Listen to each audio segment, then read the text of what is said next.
Brilliance Audio presents Halcyon by Rio Youers, performed by George Newbern. She saw the man with no hands first. He lay screaming in the road, caught in the shimmer of something burning. His skin was blackened and smoke corkscrewed from his hair. It was his wrists, though, the raw stumps of his wrists that made Edith close her eyes. Not that she could unsee, of course, or even turn away. His shirt had been burned from his body. Edith Lovegrove, 10 years old, clapped a hand across her mouth and managed with colossal effort not to scream. Her throat ballooned, dark with pressure. Her ears rang and popped.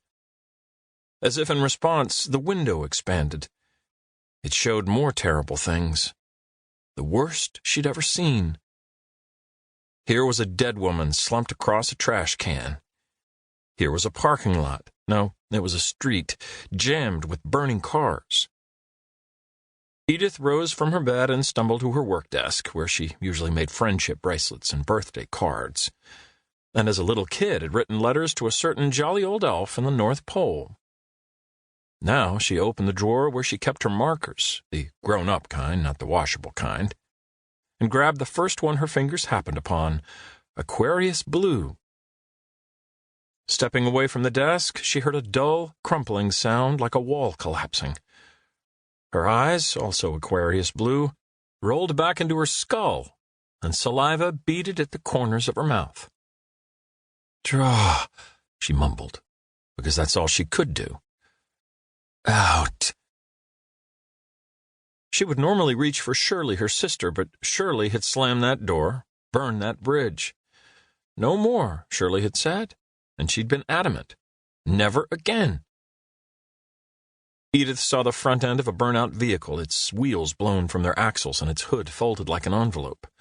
The marker trembled in her hand. "Shirley." It was hard not to reach for her sister, like not reaching for a rope when being dragged out to sea. And maybe, Edith thought, she should. This was bigger and more terrible than anything she'd seen before, and she was certain Shirley wouldn't want her to be alone, despite what she'd said. She would... Edith saw bodies, 8, maybe 9 of them, recognizable by their shoes, their postures, but otherwise charred and dripping.